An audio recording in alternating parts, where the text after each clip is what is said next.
hari ini kita akan berbincang-bincang dalam satu tema yaitu tentang eksekusi, ya eksekusi. Nah, Ekstrim judulnya Bu ya? Iya, orang-orang kalau mendengar eksekusi ini ya rekan Iwan kayaknya kayak ekstrim banget gitu ya. Kayak gantung gitu ya? Kayak menakutkan gitu ya. Kayak membayangkan ada regu tembak gitu ya, dan macam-macam. Tapi saudara pendengar, apa yang dimaksud dengan eksekusi? Ya, versi dari pengadilan agama pada hari berikut akan dijelaskan oleh narasumber kita Bapak Dr. Andes Haji Sarwani MHI. Silakan Pak. Terima kasih pada Ibu waktu yang telah diberikan kepada kita. Sekilas kita menjelaskan tentang apa itu eksekusi. Eksekusi adalah upaya paksa oleh pengadilan terhadap pihak yang dihukum untuk melaksanakan keputusan pengadilan agama yang dia tidak menjalankan secara sukarela. Jadi pada dasarnya putusan itu kepada pihak yang dihukum ya, untuk menjalankan putusan pengadilan agama. Ya. Artinya ini ada upaya paksa ya Pak ya? Iya.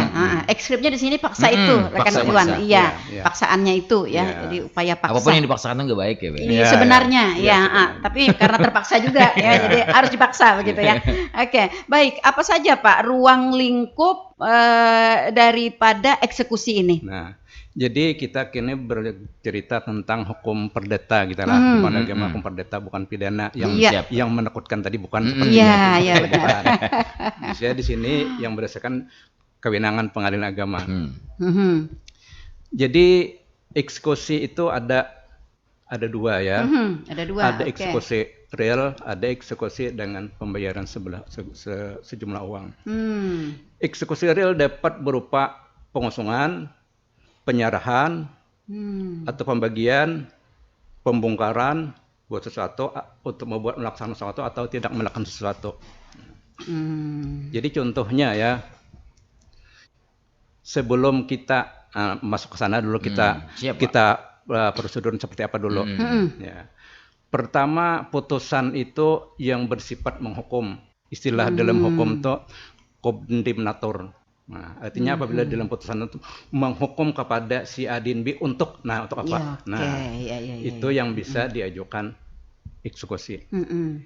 Yang kedua, putusan itu sudah berkekuatan hukum tetap. Artinya tidak ada upaya lagi, ya kan? Artinya terakhir ya Pak ya, tidak ada lagi upaya. Yang berikutnya, yang pihak tidak mau melaksanakan secara sukarela. Ya.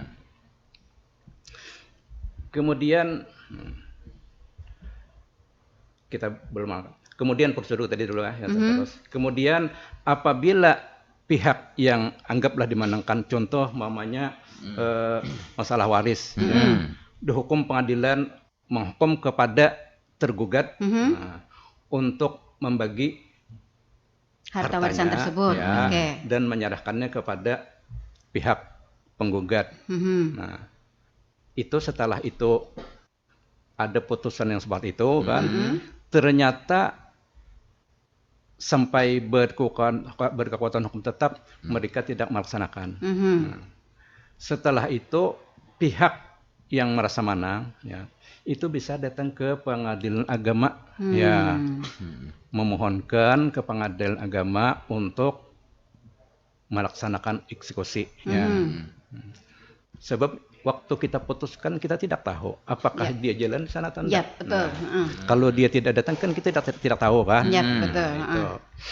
Jadi setelah datang dan prosedurnya ada jelas, yang penting datang dulu bahwa selain putusannya yang sudah berkekuatan tutup. Nah, kemudian setelah itu, dia mengajukan permohonan sempat ya.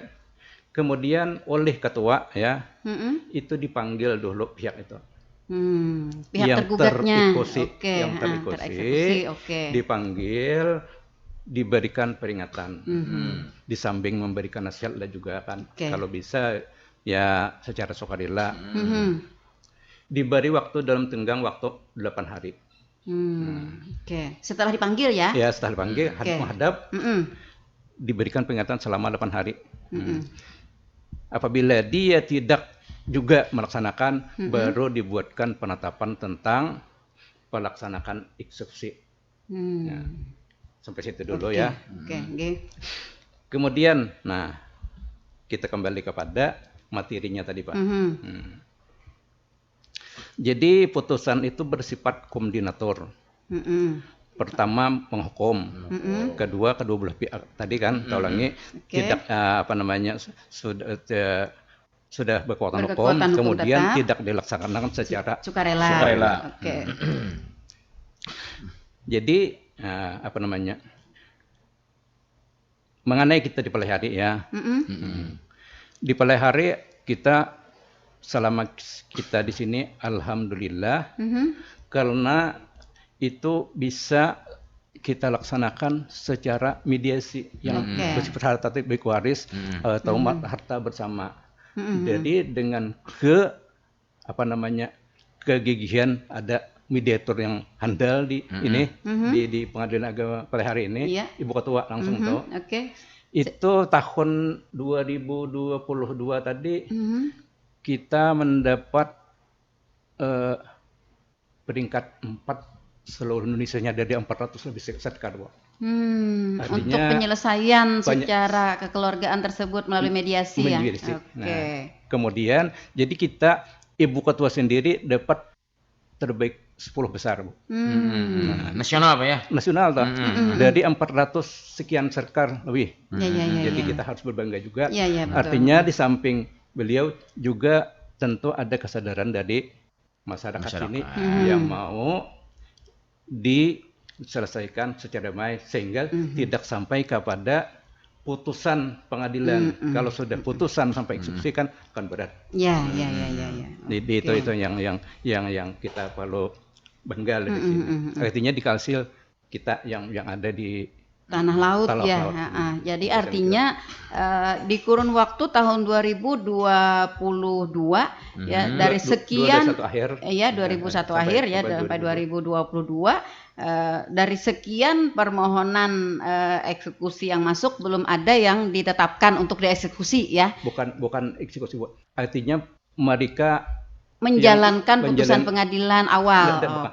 Artinya dia itu tidak sampai kepada putusan, Bu. Dia berdamai meskipun gugat harta, tapi mereka kada sampai kepada putusan, tetapi damai dengan mediasi. Itu maksudnya.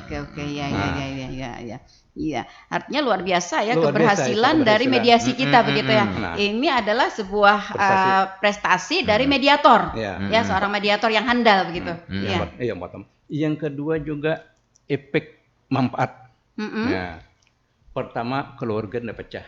Ya kan? Iya, betul. Yang kedua biaya ringan. Nah, waktu juga ditempuh secara singkat. Iya. Kemudian cepat dapat dinikmati. Ya kan? Iya.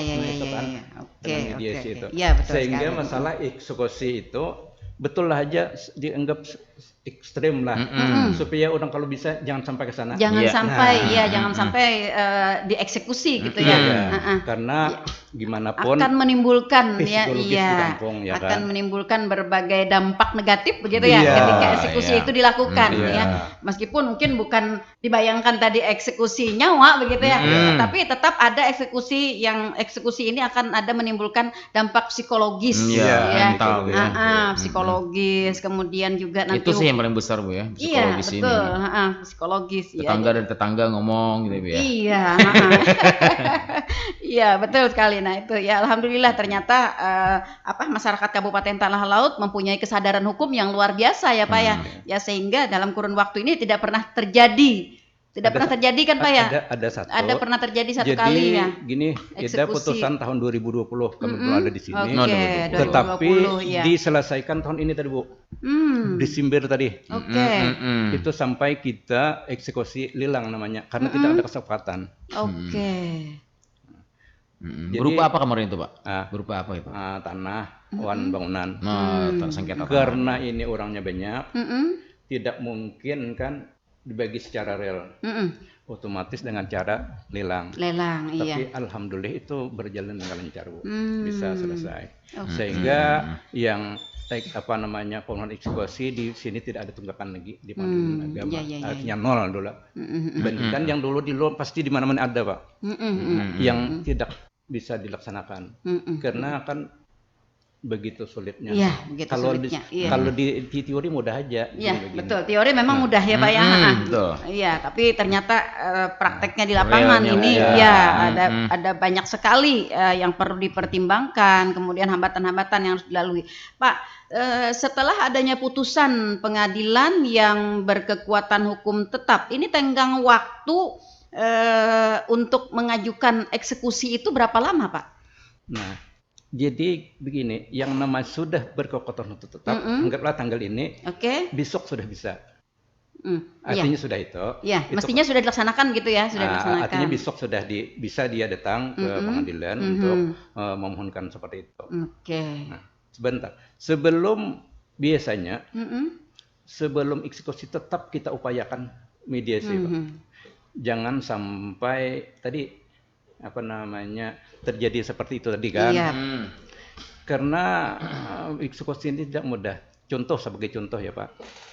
Kita sudah pengalaman, Pak. Yang namanya tidak bisa eksekusi itu. Begini. Contoh sebagai objeknya itu tidak ekonomis. Ekonomis dan dieksekusi secara real, artinya dibagi tidak bisa. Dilelang juga tidak laku. Ikan susah itu. Iya kan? Umpamanya rumah di dalam bang orang tidak ekonomis lah. Nah, putusan betul aja dia sudah mengantungi, tetapi yang dibagi tidak bisa karena tidak bisa sekolah tadi, kemudian juga dilelang tidak laku. Itu yang menjadi kendala kadang-kadang. Oleh karena itulah yang sebaiknya kalau bisa ya tadi ya baik-baik ada di antara keluarga saja lah. Jadi jangan terlalu berharap yang menang ini akan menikmati, belum tentu. Jangan berbesar hati begitu, Pak ya. Ketika sudah ada putusan pengadilan begitu ya, oh ini sudah pastilah begitu ya.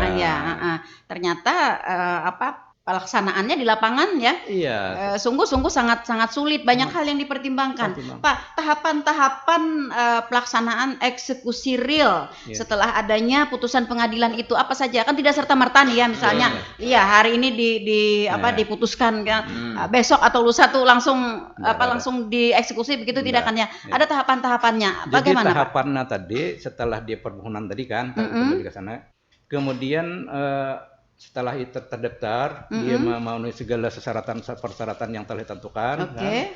Kemudian itu akan dipanggil tadi, Bu. Dipanggil mediasi tadi ya. Pihak tadi berikan nasihat atau diberikan, kalau dalam istilah sini diberikan teguran, tapi tidak seperti itulah katanya kan. Tetapi di sana tuh adalah kepada nasihat. Nasihat bagaimana baik dan buruknya kan. Jadi tetap sana negosiasi. Jadi kalau bisa juga tidak terjadi secara sukarela juga baik kan. Karena itu tadi kesulitannya itu berat. Jadi setelah sudah, kalau menurut Cani kadang-kadang hanya 1 kali, Bu. 1 kali sudah bisa ketemu. Tetapi kita kenyataan tetap masih kita berikan waktu.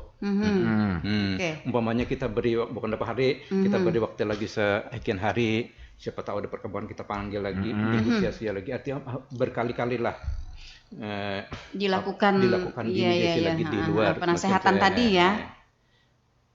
Karena melihat itu tadi kemungkinannya tadi, Pak. Juga disampaikan kemungkinan untuk yang terburuk. Supaya efek tadi, Pak ya. Supaya kan dia sadar kemungkinan terburuk harus sampaikan juga, jangan mudah-mudahan sadar gitu ya, dengan sukarela ya menyerahkan begitu. Karena kan istilahnya lebih berat ketika dilakukan eksekusi ya daripada ibaratnya kita menyerahkan secara sukarela. Nah, lalu tahapan selanjutnya dari eksekusi itu setelah ada keputusan hukum yang tetap, apakah hasil dari atau isi dari keputusan itu diberitahukan mungkin kepada kepala desa atau apa begitu yang sehingga mereka juga tahu bahwa itu adalah anggaplah barang yang yang akan dieksekusi. Iya. Terima kasih. Jadi itu dari biasa, Bu, ya, bukan biasa lagi memang acara begitu. Terhadap benda yang tidak bergerak seperti tanah kan. Tanah rumah misalnya. Jadi pada saat persidangan kadang kita sudah melaksanakan pemeriksaan setempat. Kepala desa sudah tahu bahwa ini akan jadi sengketa. Itu pertama. Apabila di dalam persidangan itu bisa saja pihak itu memohon untuk disita dulu. Disita barang kan. Kalau pengadilan mengabulkan terhadap sita tadi kan, otomatis apabila dia sudah punya sertifikat, itu akan kepala desa tahu juga, dan ini akan kita daftar di Badan Pertanahan.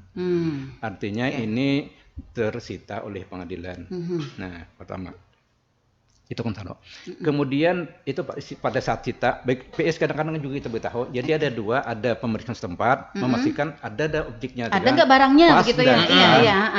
Kemudian apabila ada sita lagi lain hakim yang menyita itu adalah jurusita. Kita kan dalam persidangan tuh hanya tempatnya aja, situasi di sana. Kemudian apabila ini sampai kepada eksekusi, ya kan? Yang sita tadi sudah persiapan namanya sita eksekusi sudah berpindah. Apabila pada saat putusan pengadilan belum ada sita, nah lalu sebelum melaksanakan eksekusi kita ada pendahuluan dengan sita eksekusi namanya dulu, persiapan eksekusi. Jadi sita eksekusi dulu, baru eksekusi. Kenapa jadi disita? Itu adalah pengamanan terhadap objek. Sebab kalau kita sebelum disita ternyata kita eksekusi, ternyata barang tidak ada umpamanya kan, atau tidak tangan. Jadi apabila kita sita itu kan memastikan barang akan dieksekusi, nanti ada barangnya. Artinya barangnya aman begitu ya. Aman dalam tanda kutip ya, sudah diupayakan aman begitu. Dan ada juga biasanya kalau kita lihat televisi Bu ya, banyak sekali ini yang kisruh seperti ini Pak. Karena barang objek yang dieksekusi ini berada di pihak ketiga. Ini yang jadi yang dua berlawanan, dua pihak, tapi yang satunya ini mengaku ini saya ngontraknya saya ini. Jadi pihak ketiga ini termasuk dari apa ya Pak? Bahwa barang yang tidak bisa dieksekusi ya Pak dari pengadilan agama. Oleh pihak ketiga ya. Jadi begini. Jadi memang ada pihak, apabila pihak ketiga ini merasa dia yang punya, ya kan? Sebagai contoh,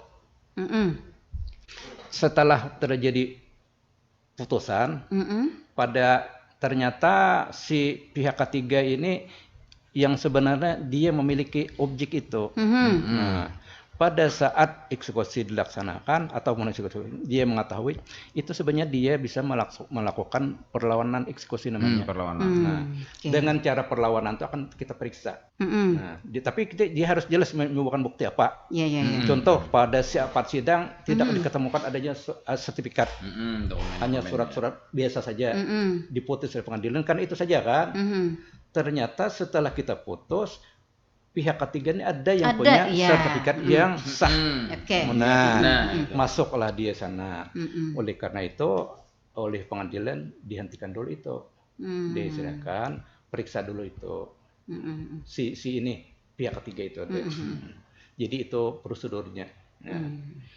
Ya, artinya pihak ketiga ikut diperiksa ya, karena dia membeli membeli barang atau objek yang sebenarnya masih dalam sengketa begitu Pak ya? Anda tidak tahu, yang jelas dia punya alat bukti yang sah. Ada dokumennya juga dia punya. Dokumen. Jadi dia bisa melakukan perlawanan eksekusi yang diajukan kepada pengadilan agama ya. Juga. Jadi akan kita periksa benar kan tidak juga kan. Nah, jadi apabila tidak benar, kita lanjutkan eksekusi. Tapi apabila benar, berarti kita tahan eksekusinya, akan kita menangkan dia. Iya. Oke. Tergantung butuh bukti ya Pak ya. Iya. Terhadap eksekusi pada objek yang tidak bergerak ya, tidak bergerak. Nah, sedangkan tadi disampaikan oleh Bapak, eksekusi ini juga bisa kepada benda bergerak. Nah, benda bergerak. Lalu bagaimana prosedur eksekusi ya terhadap benda yang bergerak? Ya, kita terima suara pendengar dulu. Suara pendengar, selamat pagi. Assalamualaikum Bu. Waalaikumsalam warahmatullahi wabarakatuh, Pak Arianto. Siap Bu Nelly. Iya, siap. Oke. Lu cepat mengangkat, biasanya lambat mengangkat nih, ada apa nih? Modal tahu pian lawas kada menelpon. Menuntungakan di Bunda Nelly bepandir loh. Modal tahu pian lawas kada menelpon. Bunda Nelly pindah ke dada terus siaran lah. Lu model kada semangat gitu lah. Malah. Oh, ulun semampir ke semangat kan ulun semangat. Bukan karena Bang Iwan tuh kada semangat kan. Chemistry-nya tuh kada dapat gitu. Duetnya belah. Iya. Jadi gini Pak Hakim yang terhormat. Misalnya kan saya berbicara masalah eksekusi tadi, menarik juga nih kalau misalnya masalah benda Pak ya. Tapi gimana kalau misalnya nih ada putusan, sudah ingkrah. Nah, ternyata yang tergugat itu dia tidak mampu melaksanakan satu contoh, misalnya di dalam putusan itu dia menafkahi anak sebulannya 5 juta misalnya, ya kan? Nah, ternyata dia tidak mampu gitu, mampu, sedangkan putusan itu dia sudah ingkrah kan? Nah, itu apakah ada tindakan pidananya Pak? Tadi kan kita berbicara masalah perdata Pak ya. Nah, apakah ke perdata itu bisa ke pidana Pak nanti? Kalaupun udah ingkrah kan itu, gitu loh Pak. Itu aja Pak Hakim, makasih Pak. Waalaikumsalam warahmatullahi wabarakatuh. Iya betul Pak. Terima kasih. Itu memang pertanyaan yang sangat baik dan itu sering terjadi. Iya. Jadi apabila suatu terjadi putusan pengadilan, ya di pengadilan tuh pada saat memutus ya, itu sudah mempertimbangkan banyak segala sesuatu tentang kemampuan si tergugat untuk membayar. Dari survei ya. Ya, artinya sudah umpamanya dia pegawai apa atau yang pada saat penghasilannya itu, berapa gitu ya. Kemudian apabila memang anak ini kan berjalan setiap bulan bayarnya jadi apabila dia tidak membayar sekian bulan, sekian apa, itu kan bisa memohonkan tentang eksekusi tadi dengan cara menilai barang apa yang ada pada tergugat. Misalnya dia punya mobil. Tapi dihitung jangan melebihi daripada jauh umpamanya utangnya umpamanya 10-15 juta, tapi mobil itu terlalu jauh kan. Kalau motor agak sedikit. Jadi dia harus menyampaikan ke pengadilan bahwa dia punya motor dengan alat surat-surat yang lengkap. Umpamanya mohon dieksekusi, motornya itu akan dijual kan, umpamanya atau seperti apalah. Tapi harus menyampaikan secara lengkap data-datanya, motornya motor apa suratnya, BPKB-nya semuanya, dan ada itu ya.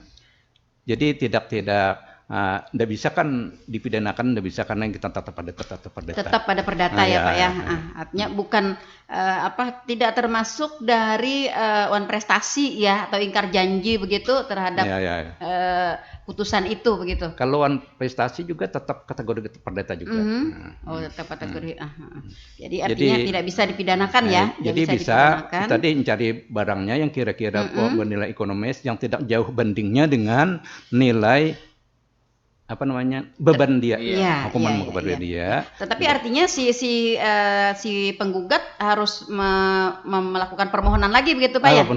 Kan kita tidak tahu kan? Iya, harus tahu dengan jelas ya barang yang akan dieksekusi ini ya, data-datanya lengkap juga begitu ya. Berapa nominalnya? Suratnya ada. Nah, terhadap barang bergerak tadi saya Pak ke barang bergerak tadi ya.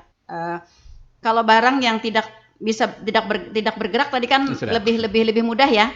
Artinya tidak bisa dipindah-pindahkan secara fisik ya. Kecuali mungkin surat-suratnya yang bisa dipindahkan. Nah, tapi terhadap barang bergerak. Nah, misalnya tadi seperti yang disampaikan oleh Pak Haryanto tadi, Pak. Misalnya tidak bisa menafkahi anak misalnya karena dalam putusan misalnya disebutkan 5 juta misalnya 1 bulan ya. untuk 1 orang anak. Bayangkan nih kalau 3 orang. Bayangkan kalau 3 orang anak ya. Kali setahun. Iya, kayak setahun. Betul ya. Nah, ini kan mungkin pada saat diputuskan mungkin iya mungkin masih kerja, ya. Nah, itu. Nah, setelah itu ya mungkin ada penurunan pendapatan. Nah, sehingga ia tidak mampu untuk melakukan pembayaran sebagaimana yang disebutkan di dalam putusan pengadilan tersebut. Nah, lalu si penggugat menggugat begitu ya. Nah, ada barangnya, misalnya anggaplah barang bergerak seperti misalnya mobil, kendaraan begitu ya. Nah, lalu sebelum dieksekusi misalnya, karena sudah tahu nih barang ini akan dijadikan sebagai barang yang akan dieksekusi, lalu dipindah tangankan atau digaibkan ya. Ya, apakah dipindahkan lah. Nah, lalu upayanya bagaimana Pak untuk hal-hal seperti ini? Makanya pertama nanti kita sebutkan, sebelum kita melaksanakan eksekusi itu kita ada namanya sita eksekusi dulu. Barang kita amankan dulu, ya kan? Yep. Jadi amankan, kita sita eksekusi barang itu dulu, biar kita titipkan kepada si tergugat tereksekusi kan. Apabila yang sudah dieksekusi pengadilan itu negara kan, dia menjual, itu lain lagi perdata.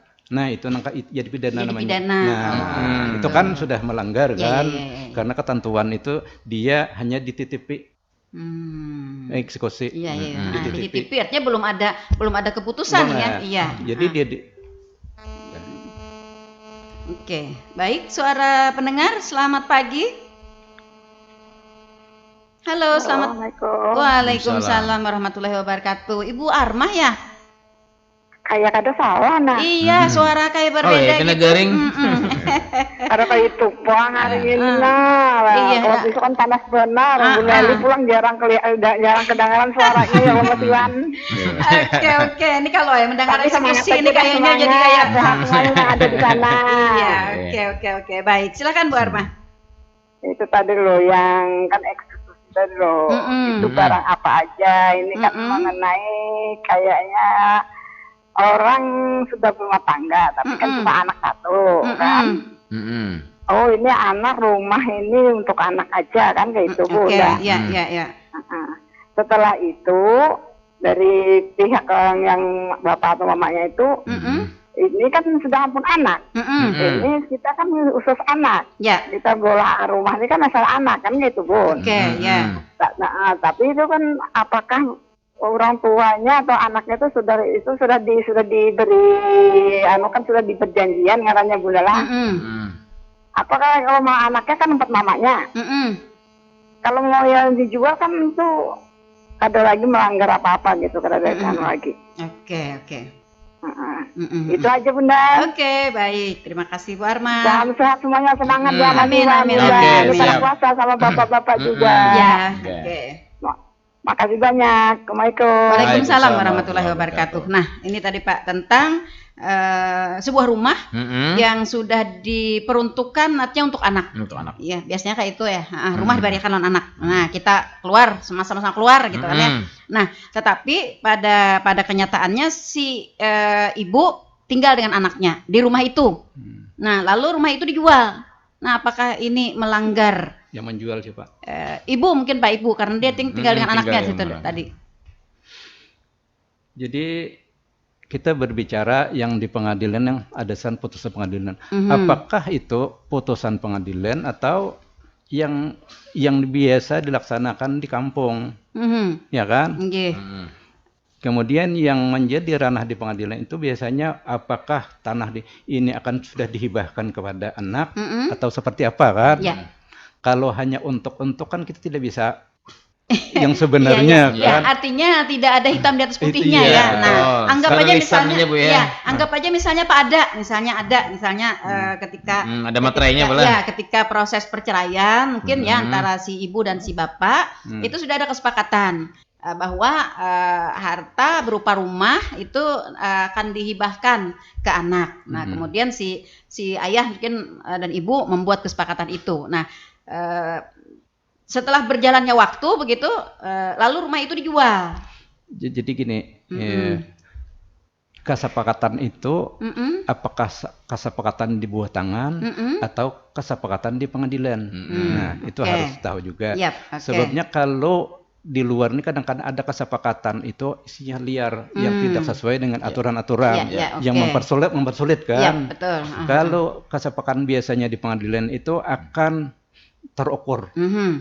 Seukur. Nah, kemudian yang seperti itu tadi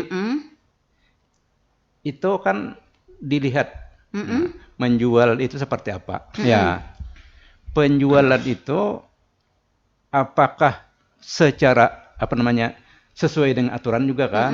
Nah, istilah hukum itu etikat baik yang membelinya juga kan. Yang beretiket baik itu adalah dengan prosedur yang resmi. Kalau dia menjual dengan AJB kan, nah, dengan akta notaris, kemudian pihak yang menjual jelas seperti itu kan ada. Nah, apabila di dalam umpamanya sidang, anggaplah putusan pengadilan, ternyata umpamanya anak tadi masih di bawah umur kan, kemudian dia sebagai wali, iya kan, sebagai wali, sehingga seakan-akan bertindak segala-galanya terhadap harta anak, ya kan. Nah, oleh karena itu di dalam aturan tentang walian itu tidak boleh merugikan kepada menjual harta maupun tidak boleh sebenarnya, yang tidak dibenarkan. Nah, jadi tidak dibatasi. Sekarang makanya apabila orang mengajukan perwalian di pengadilan agama itu akan kita tanya kebutuhan untuk apa saja itu dulu. Kada boleh untuk keperdataan lainnya. Nah, itu kan kemana-mana larinya. Jadi untuk yang kami lihat kemana-mana larinya ya betul. Jadi akan kami lihat di situ susi kemana saja yang kira-kira tidak merugikan kepada dia, baru itu kita buat. Nah. Artinya secara jelas ya Pak, ketika rumah tersebut diperuntukkan kepada anak ya, meskipun di dalam kesepakatan di pengadilan artinya sah ya Pak ya, sah ya. Namun ketika anak tersebut belum dewasa maka pihak wali tidak berhak untuk mengalihkan gitu ya, kecuali ada kesepakatan lain begitu ya. Ya, nah seperti itu ya Bu Arma ya, jadi kecuali ada kesepakatan lain begitu. Tetapi lain halnya ya Pak, kalau misalnya si anak sudah dewasa. Nah, kalau si anak sudah dewasa artinya dia sudah bisa menentukan begitu ya. Siapa tahu misalnya rumah ini Maya jualakan aja karena lu nak menukar lagi rumah di lain. Nah, lu ngerasa kada nyaman di sini karena bekas mama lawan abah. Seperti itu ya Pak ya. Artinya atau asalnya menjual bersorangan. Makanya kan dilihat alas apa dia menjual itu kan. Ya kan, apa kan sebagai alas haknya kan, umpamanya ada penetapan seperti ini atau seperti apa. Sebenarnya kita ini pernah terjadi Bu, kasus tapi kita nggak boleh nyebut orangnya Bu. Betul. Pernah terjadi kita satu ketika kita menangani pada saat diajukannya perkara waris oleh si anak ke pengadilan. Setelah kita lihat dulunya itu suaminya ini punya istri 2 buah. Jadi meninggal istri yang pertama, punya anak 1, punya anak 1, tapi masih kecil, istri lagi. Kemudian saat yang anak istri tua tadi belum dewasa, meninggal suaminya. Nah, meninggal suaminya, kemudian di sana dia mengajukan penetapan waris dan wali. Nah, wali. Jadi entah kenapa dia sebagai wali anak tiri tadi kan. Begitu anaknya besar sudah bisa, dia mau mengurus hartanya. Ternyata harta tadi sudah habis dijual oleh istri ibu yang tadi karena dia di sana bukan sebagai wali. Nah, jadi nggak kesempatan lagi kan. Nah, itu kadang-kadang sekarang ini kita tentang wali itu kita betul-betul kita perhati ya, Pak, ya? Kan. Jadi jangan sampai lagi kan, karena dulu lah pesan dulu. Kadang-kadang dulu tuh tindak wali untuk kepentingan keperdataan, sehingga kan itu bias lari kemana-mana. Itu sebagai alas. Kalau sekarang alhamdulillah kita usahakan tidak ada seperti itu. Yang berdasarkan pengalaman itu akhirnya dia tidak bisa menikmati. Padahal sebenarnya hartanya banyak, tapi yang namanya ya manusia lah. Iya, betul sekali. Dia setelah suaminya meninggal, dia kawin lagi, akhirnya dia juga lumayan lah asetnya itu. Kasihanlah, apa boleh buat kan seperti itu kasihannya. Dia tidak dapat cari solusinya, nggak bisa lagi Pak ya, karena udah habis. Sudah habis. Iya, sudah habis ya. Si wali pun tidak bisa disalahkan karena dia memang bertindak sebagai wali gitu, dan ada surat resminya begitu ya. Sebenarnya salah juga Bu, karena kan ada batasan-batasan wali. Karena itulah apa namanya, ya pelanggaran juga kan, artinya masih kan ada bagian minimal, bagiannya si anak itu tadi kan, sebagai laki-laki anak kan minimal tinggal bagiannya, kan ada bagiannya. Iya. Nah, ini habis semua kan. Iya. Jadi hati-hati sekali ya para pendengar ketika kita menetapkan sesuatu barang ya yang untuk dihibahkan kepada anak, apalagi anak yang belum dewasa ya Pak. Ya, jadi harus hati-hati, harus melalui prosedur hukum ya. Jadi jangan sampai hanya membuat perjanjian secara kekeluargaan ya yang tidak punya kekuatan, meskipun bermaterai-materai gitu kan Pak ya. Iya. Kalau tidak diketahui oleh pengadilan, sehingga kekuatan hukumnya itu tidak terlalu kuat begitu ya Pak ya. Nah, apalagi kalau terhadap barang-barang atau objek yang selalu dimungkinkan harganya itu selalu naik, jadi seperti tanah rumah begitu ya. Jarang sekali kalau tanah rumah ini harganya turun ya. Lain halnya kalau misalnya objek benda bergerak seperti kendaraan, misalnya apa ya. Nah, kalau seperti ini. Jadi ini juga adalah sebuah pencerahan bagi para pendengar kita ya. Untuk dapat melakukan hal-hal yang memang sesuai dengan jalur hukum. Seperti itu Pak ya. Oke, itu ya Bu Armah ya. Oke. Dan mungkin Pak sedikit Pak menyentil Pak Haryanto tadi ada terkait ganti rugi tadi Pak. Bagaimana kalaupun ini terkait eksekusi juga nih Pak. Kalaupun orang tersebut tidak bisa membayar, ganti rugi. Apakah dan eksekusinya duang sum atau tidak ada juga punya harta benda gitu ya? Uang paksa gitu Pak. Apa sepertinya dikenakan uang paksa atau duang sum kan biasanya ada itu. Jadi kan nggak ada uangnya nih Pak. Bagaimana dengan eksekusi duang sum ini Pak? Jadi gini, itu duang sum itu terhadap objek yang tidak bisa dieksekusi, dan duang sum itu dimintakan pada saat majukan Pak. Majukan tidak mesti berubah di sudah putusan. Contoh, sebagai contoh Pak ya. Contoh kadang-kadang ada eksekusi anak, kan berebut anak, ya kan. Nah, umpamanya majukan tentang anak, merebut anak, mengambil anak kan, dia harus membuatkan tentang duang sum, uang tadi. Uang paksa ya. Artinya ya uang denda lah, umpamanya dia apabila sampai kekuatan itu tetap tidak menyerahkan, memohon kepada si tereksekusi untuk membayar sejumlah uang sekian hari, sehari berapa, sebulan berapa, maunya anggaplah 100.000 sehari kan, sebulan. Kayak bunganya bulan. Enggak. Itunya sama eksekusi. Kan mungkin anak deh direbut. Ya, betul. Nah, jadi dengan cara itu biar enggak lama-lama, semakin lama semakin banyak. Ya kan? Ya, jadi bagaimana dia untuk menghindari itu kan kadang kan bisa agar dia melaksanakan putusan itu begitu. Iya. Jadi usahakan yang seperti itu. Apabila tidak seperti itu, memang anak susah. Makanya itu tadi ini saya tadi mau ke sana juga Pak, dalam hal artinya kan eksekusi terhadap anak misalnya.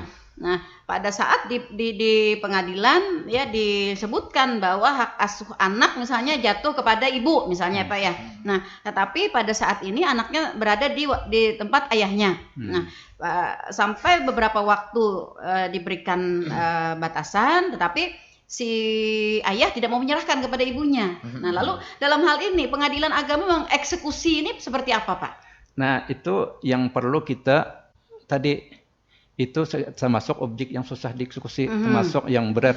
Karena kita kan yang perlu kita pertimbangkan itu kan anak, bukan kepentingan kita kan. Ya, betul. Kepentingan anak, ya kan? Jangan sampai dengan cara mengeksekusi anak akan lebih bermasalah dia. Betul, jadi juga dilihat itu, meskipun ditetapkan ini tapi dilihat juga Pak. Nah, umpamanya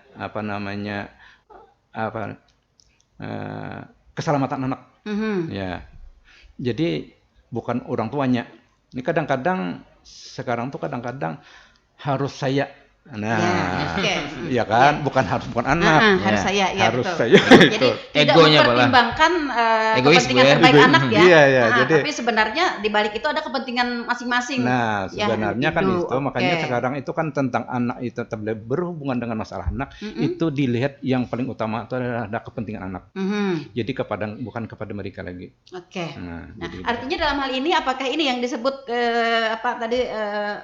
yang disebutkan luangsum, ya itu tadi Pak, artinya anak tidak diserahkan dalam kurun waktu sekian, oke, tapi Anda harus membayar. Ya, yang seperti itu. Kan itu yang pertama tadi kan dari awal. Tapi apabila dia mengajukan pada saat pertama, apabila sudah putus, nggak bisa juga seperti itu. Ada aturannya. Karena kita kada boleh lagi menambah amar dan putusan setelah putus. Jadi ada dari awal seperti itu. Jadi harus ada pengajuan lagi begitu ya. Jadi itu perlu juga dihimbau kalau masalah anak nggak usah lah ke pengadilan. Kayak bagaimanapun juga anak ini kan juga ada batasnya. Pada satu saat dia berpindah lagi kan, yang milih. Kan udah bisa juga dia apa-apakan kan. Anak misalnya umurnya 11 tahun ya, diperebutkan ya sidang. Sampai 12. Pada saat selesai sidang ya umurnya 12 tahun dia sudah bisa memilih begitu ya. Iya. Nah jadi gimana pun kita melihat anak itu kecuali memang susah juga sekarang Bun. Kalau dulu tentang anak itu kadang-kadang melihat agamanya ya kan, anak itunya kan macam-macam. Kalau ini dia bisa masuk ini kan. Kalau sekarang udah melihat seperti itu lagi. Anak itu sendiri sejahterakah dia dengan ini atau tidak? Terpenuhikah hak-haknya begitu ya? Jadi paling tidak hak dasar ya, dasar anak gitu ya. Siapa yang lebih bisa memenuhi hak dasarnya itu kan? Oke. Misalnya kalau di pengadilan misalnya memang diputuskan anak asuhan ibu, ya, tetapi kenyataan anak ikut kepada ayah, tapi sepanjang itu misalnya kondisi anak baik-baik saja ya, haknya terpenuhi, artinya seperti itu ya. Artinya tidak dipermasalahkan gitu ya. Jadi makanya pada saat orang majukan, jadi yang namanya anaknya ada dua, ada penetapan secara sukarela ditetapkan untuk umpamanya melihara, ada yang cara digugat. Umpamanya si A anak Anda di B, mamanya isi yang sudah cerai, menggugat dia ke sebelah, mamanya ibunya menjurat kepada suaminya kan, yang pada saat itu suaminya merawat melihara anak, diajukan ke pengadilan. Itu kita tidak serta-merta karena melihat ibunya istilahnya anak masih kecil ya kan, masih dekat dengan orang tua, itu bukan ukuran. Nah, oleh karena itu kita lihat dulu. Berbagai macam kita dengar keterangannya, meskipun jangan suami, bagaimana kehidupan, ternyata dia nyaman itu, terpenuhi segala-galanya, umpamanya suami tapi ada punya pembantu apa, tidak serta-merta juga kita memindah. Nah, jadi bukan kecil, dekat, bukan ukuran, tetapi bagi anak itu sendiri, di mana dia enak, dia nyaman kan. Jadi kan itu yang utama, karena sekarang itu arahnya kan kepada kepentingan anak. Kepentingan terbaik untuk anak ya. Kepentingan terbaik untuk anak sesuai dengan Undang-Undang Perlindungan Anak ya Pak ya. Iya. Bagaimana aturan dengan di perlindungan anak Bu? Terkait kan harus ikut ibunya.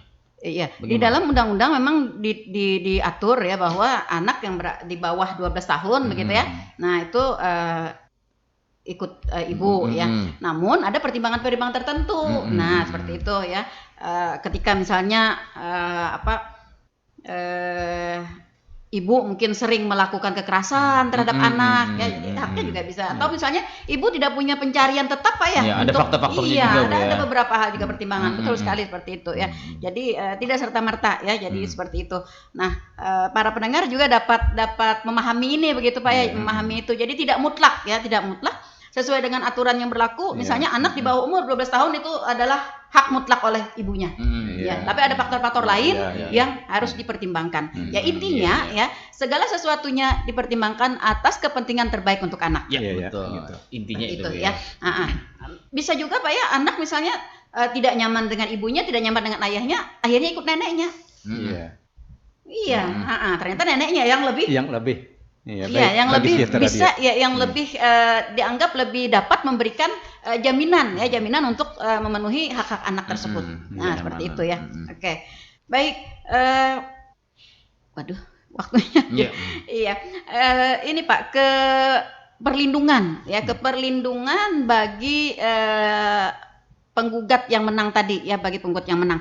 Ketika objek tersebut sudah dieksekusi, anggaplah misalnya Pak ya tanah dan rumah misalnya sudah dieksekusi, diserahkan kepada penggugat tadi ya, penggugat yang menang. Nah, dalam kurun waktu berapa lama Pak penggugat ini mendapat perlindungan dari pengadilan agama? Khawatirnya begini, ketika hari ini diserahkan, oke, serahkan. Karena itu eksekusi ya, saya serahkan.